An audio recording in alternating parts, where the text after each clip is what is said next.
Congratulation Shivaji Rao. किस लिए? भाई आज जिससे भी पूछो उसके मुंह में तुम्हारा ही नाम है। अब तो तुम्हें मैदान में उतरना ही पड़ेगा। नो सर, मुझे पॉलिटिक्स में कोई इंटरेस्ट नहीं है। मैं हूं ना तुम्हारे साथ, डरो मत, इससे बढ़िया मौका और नहीं मिलेगा। आई एम सॉरी सर, मैं एक नॉर्मल आदमी और नॉर्मल जिंदगी जीना चाहता हूँ। मुझे चाहिए 8 घंटे की नींद, माँ के हाथ का खाना और पापा का कार्टून कोना, और जो चाहूं करने की आजादी। संडे को का होना प्यार है, जू चौपाटी पर पाव भाजी, और फूल गांव में मेरी सुंदर सी छिपकली। सब तो है मगर एक सरकारी नौकरी नहीं है, इसलिए पब्लिक सर्विस कमीशन की पढ़ाई कर रहा हूं। अरे यहाँ सरकार खुद तुम्हारे हाथ में आना चाहती है और तुम सरकारी नौकरी ढूंढ रहे हो। पूरे हिंदुस्तान को एक दिन में हिला देने वाला शिवाजी राव ऐसी बातें कर रहा है। सर, मेरे पापा रोज मेरी माँ के बनाए खाने में नुक्स निकालते थे, तो एक दिन माँ ने कहा तुम बना के दिखाओ।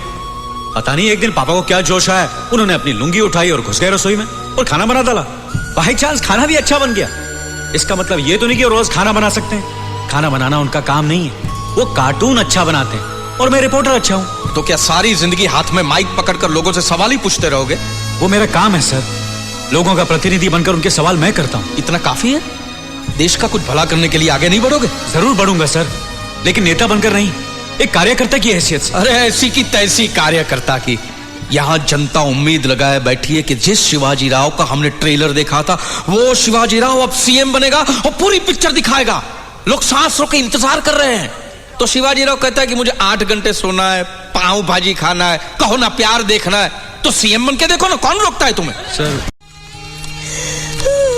बस बहुत हो गया, मुझे मारा, मेरा घर तोड़ दिया, लेकिन अब नहीं, अब मैं चुप नहीं रहूंगा। ये सब बलराज चौहान का काम है। टोबी तू एक काम कर, तू जाकर वकील साहब को ले आ। ठीक है, रुको। क्या करोगे? हा? केस करोगे? बहुत अच्छे, करो। पहले ही 14 लाख केसेस पेंडिंग पड़े हुए हैं, याद है ना? तुम्ही ने कहा था टीवी पर, तो तुम्हारा केस भी पड़ा रहेगा। 1947 से लेकर आज तक बहुत सारे पॉलिटिशियन पर बहुत सारे केसेस हुए हैं, लेकिन आज तक किसी कमीने को सजा हुई है? एक तरफ केस चलता रहता है, दूसरी तरफ वो ऐश करता रहता है, फिर बूढ़ा होकर अपने आप मर जाता है और फाइल अपने आप बंद हो जाती है। उन फाइलों में कॉकरोच के अंडों के सिवा और कुछ नहीं मिलता। तो आपका मतलब है मैं चुप हो जाऊं बंसल साहब? मैं मीडिया का आदमी हूं, मैं टीवी न्यूज़पेपर वालों को बुलाकर बलराज चौहान की धज्जियां उड़ा दूंगा। उन्होंने तुम्हारी क्यू टीवी की जो धज्जियां उड़ाई वो भूल गए? सर आखिर गलती क्या है मेरी? इस देश में भलाई करना सबसे बड़ी गलती। एक इंटरव्यू तो किया था मैंने, वो मेरा काम था।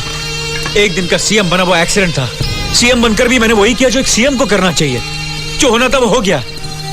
अब मैं वापस एक आम आदमी हूं, फिर भी वो मेरे पीछे क्यों पड़े हुए हैं? कौन कहता कि तुम एक आम आदमी हो?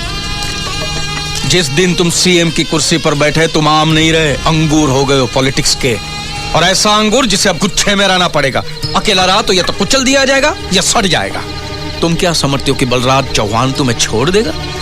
अगर वो चुनाव जीत गया तो पुलिस से पिटवाएगा, अगर हार गया तो किराए के गुंडों से। छोड़ेगा नहीं। तो फिर इसका अंत क्या है? या तो सामान बांधो और माँ बाप के साथ कन्याकुमारी जाकर सेटल हो जाओ, या फिर राजनीति में आ जाओ। Impossible sir, impossible. राजनीति में तुम्हें कतई नहीं आऊंगा, नेवर। अगर नहीं आना तो ये रोना बंद करो। यहाँ खड़े होकर ये मत चिल्लाओ कि मैंने क्या किया, मैंने क्या किया।